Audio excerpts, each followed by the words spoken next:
Le contrat est signé. Le contrat est signé, les amis. La saga Mbappé est terminée. Il a signé son contrat jusqu'en 2029. Vous aurez évidemment tous les détails de ce contrat un peu plus tard dans la vidéo.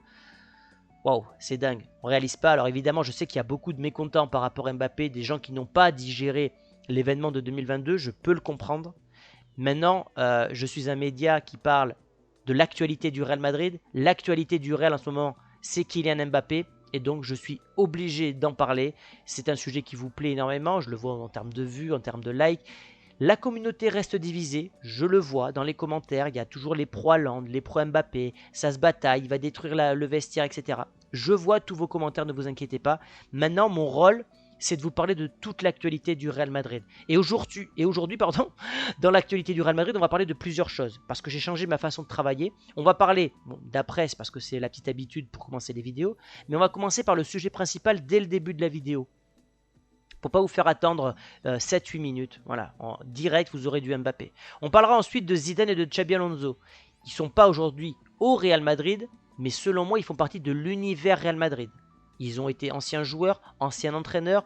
Xabi Alonso est pressenti peut-être pour devenir un jour l'entraîneur du Real, donc je vais en parler aujourd'hui. On terminera par l'actualité Real Madrid qui était habituellement en tout début de vidéo, et là j'ai plein d'infos à vous donner qui sont hyper importantes. Et puis, comme d'habitude, dans les vidéos actualité, il y aura le mini-jeu que vous m'avez envoyé sur Instagram. Pas de quoi donc chambouler vos habitudes, les amis. Donc, la presse qui nous parle de tout sauf de foot, qui nous parle tout d'abord sur As de basket, puisque oui, le Real a battu le Barça. Que ce soit au foot comme au basket, le Real fesse le Barça. Nouveau titre pour le Real Madrid, on en parlera en fin de vidéo parce que Florentino Pérez continue de remplir son armoire à trophées. Marca, quant à eux, parle de Stop. Top comme Topuria. Topuria, premier espagnol de l'histoire, je l'ai vu samedi matin en live, à devenir champion du monde UFC, donc chez les featherweight. Et pourquoi j'en parle là?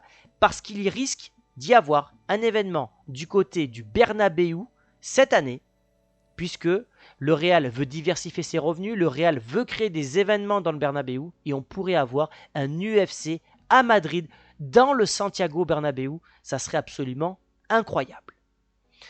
On commence donc cette vidéo par Mbappé. L'accord est total entre Mbappé et le Real Madrid. La saga est 100% terminée. C'est As qui nous donne l'info ce matin, confirmé par Santi Aouna et Foot Mercato, puisque lui dit que le Français a déjà signé son contrat depuis au moins 15 jours. On est dans une opération communication. Il faut faire les choses calmement. On parle d'un transfert générationnel. Recruter un joueur du niveau d'Mbappé libre de tout contrat, c'est quasiment du jamais vu à cet âge-là.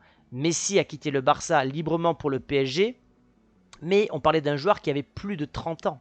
Là, on parle d'Mbappé qui est au sommet de sa carrière, 25 ans. Et ce que je disais dans la dernière vidéo, c'est que Pérez a fait échec et mat. Il a affaibli le PSG sans leur donner un rond. Il s'est renforcé énormément avec Mbappé. Il va faire grossir la galaxie Real Madrid en termes de marketing pour un contrat, vous le verrez, absolument ridicule. Alors, je ne dis pas ridicule parce que c'est indécent de dire ça, excusez-moi, mais largement en dessous de ce qu'on pensait être. On parlait d'un contrat au PSG entre 75 et 100 millions d'euros. Le PSG était prêt à offrir un véritable pont d'or à Mbappé une nouvelle fois pour qu'il reste. Là, on parle à Madrid d'un contrat entre 15 et 20 millions d'euros annuels sur 5 ans. Donc ça veut dire que en 5 ans, il va toucher ce qu'il aurait touché en une année du côté du PSG. Il fait donc des efforts financiers en divisant par 5 son salaire. C'est monumental. Pourquoi il a fait ça, Pérez? Parce qu'il ne veut pas détruire le vestiaire. Je pense qu'Mbappé, en faisant ça, c'est aussi une preuve d'amour ou une preuve de rachat vis-à-vis des supporters qu'il a déçus en 2022. En disant, je fais le maximum en termes financiers, d'efforts financiers pour rejoindre le Real Madrid. Je viens à Madrid, pas pour l'argent, mais pour l'histoire et la gloire. Il fait aussi ça pour se pardonner auprès du board de Madrid, qui avait été déçu de sa trahison en 2022. Pérez, de son côté, ne peut pas déstabiliser le vestiaire. On parle évidemment d'Mbappé, méga star du football. Imaginez-vous s'il arrive demain au Real avec un salaire qui est 3 fois supérieur à celui de Vinicius. Vinicius qui a fait remporter une Ligue des Champions au Real Madrid contre Liverpool. Ce n'est pas possible. Aujourd'hui, Mbappé va venir au Real en étant un joueur parmi tant d'autres. Une star parmi les stars. parmi Bellingham, avec Vinicius, avec Toni Kroos, etc. Là, 15 à 20 millions d'euros, c'est le salaire que touchent environ Vinicius et Bellingham. Je n'ai pas les détails, mais c'est grosso modo la même chose.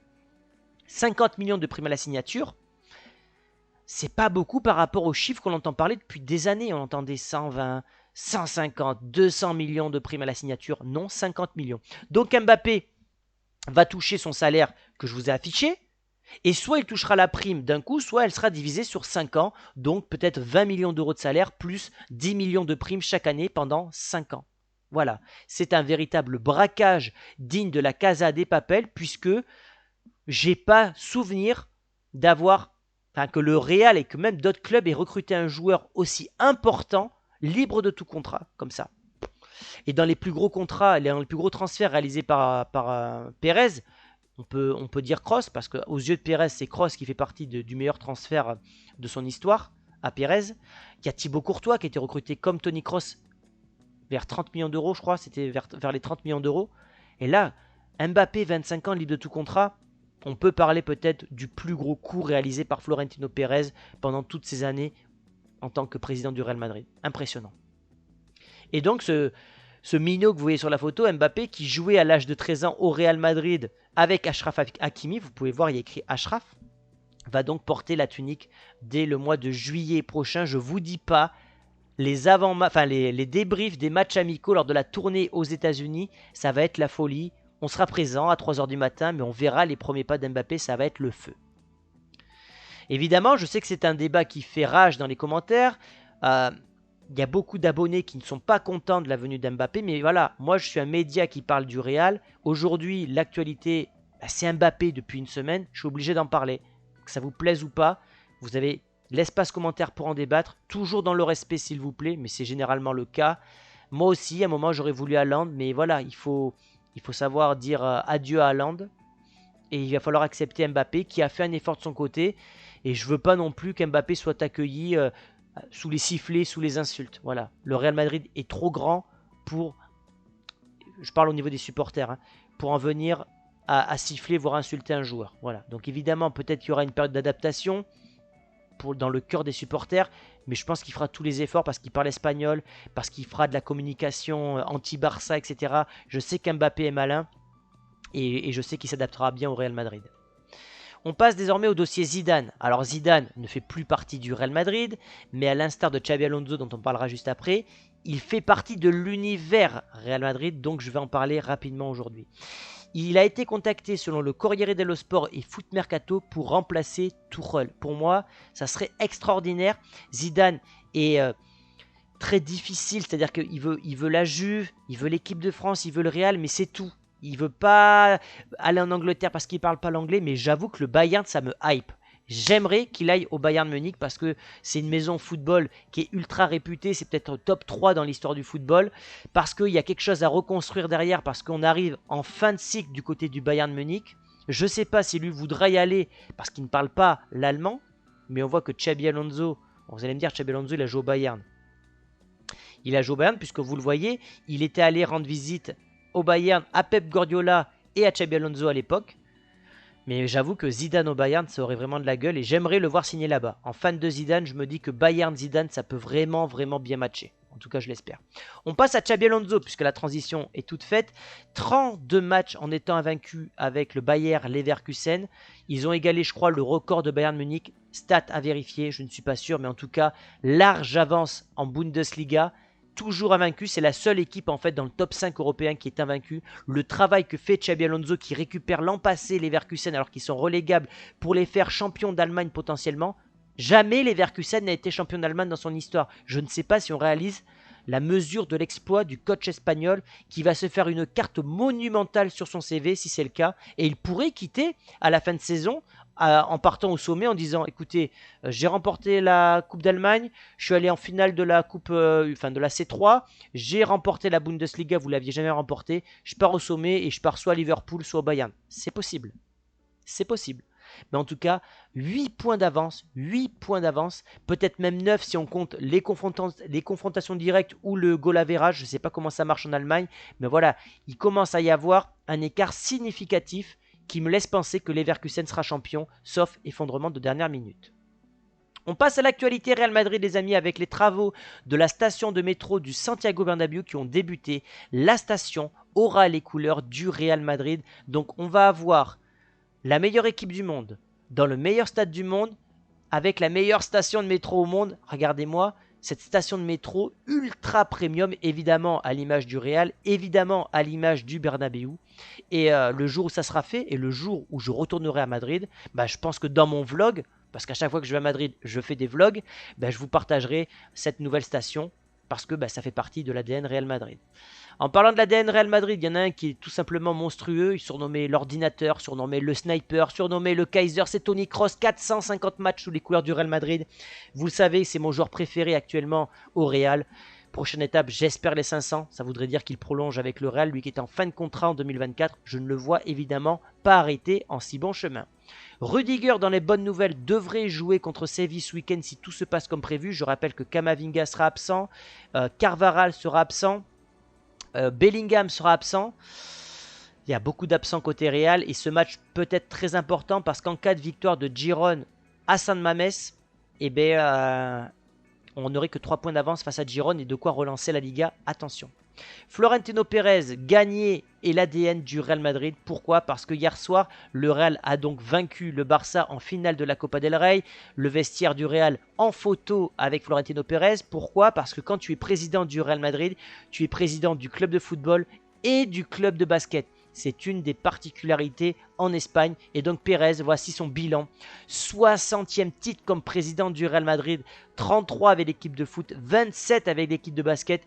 C'est absolument monstrueux. Et lorsqu'il va se retirer, dans pas longtemps, malheureusement, ça sera très difficile d'avoir un successeur à sa hauteur parce qu'on parle là, d'un des, si ce n'est le meilleur président de l'histoire du football, tant il est révolutionnaire, tant il est intelligent, visionnaire, bref, les adjectifs manquent quand on parle de Florentino Pérez.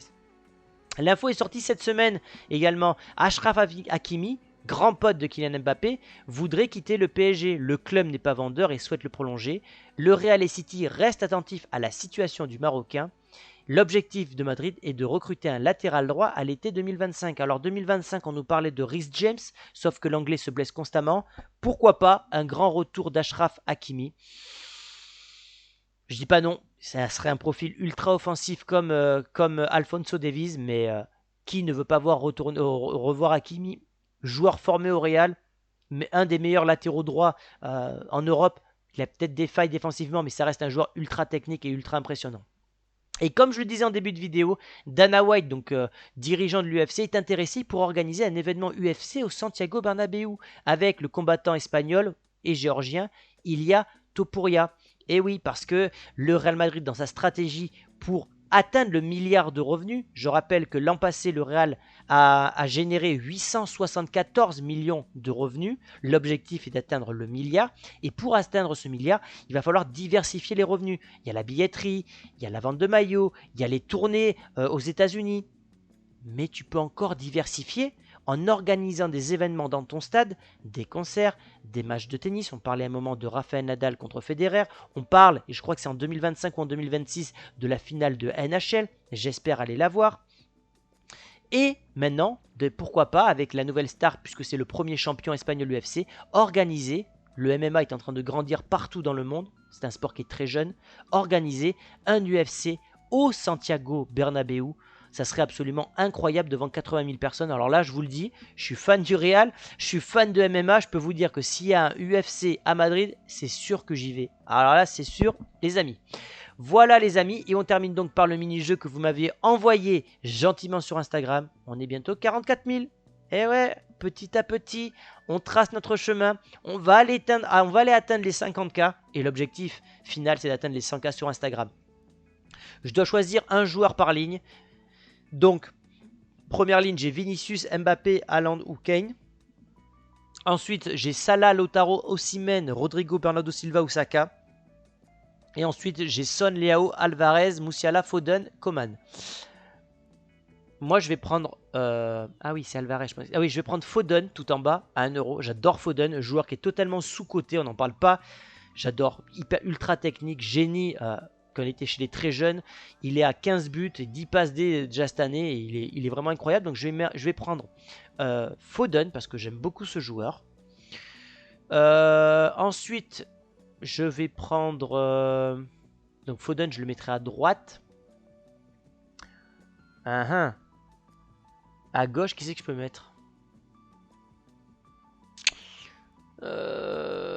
Salah, il est plus à droite aussi. Alors, je vais mettre Foden à gauche et Salah à droite. Ah non, ou alors je mets Vinicius à gauche. Non, je vais prendre Foden, Osimhen. Et en haut, je prends Vinicius. Ouais. Excusez-moi, j'ai un peu bugué pour ce jeu. Je vais prendre Vinicius à gauche, Osimhen, parce que j'ai adoré sa canne. Et je trouve que c'est un joueur qui fait énormément... qui est vraiment ultra complet, parce que évidemment, très bonne finition. Mais en plus de ça... il est ultra fatigant pour les défenseurs. Et à droite, je mets Foden. Donnez-moi, les amis, votre trio dans le mini-jeu. Donnez-moi évidemment votre avis sur la signature d'Mbappé, qui a donc été annoncée par plusieurs médias ce matin. On s'y approche de l'officialisation par le Real Madrid. En tout cas, dans l'opération communication, et je terminerai sur ça, tout se fait étape par étape, parce que on veut profiter de cette histoire qui sera peut-être unique. On parle, je le rappelle, d'un transfert générationnel. Merci à tous les amis pour votre fidélité. Si vous êtes encore présent à ce moment-là de la vidéo, on a plus de 16 minutes, vous mettez générationnel en hashtag générationnel en parlant d'Mbappé. Je vous dis à très vite les amis et je vous fais la bise.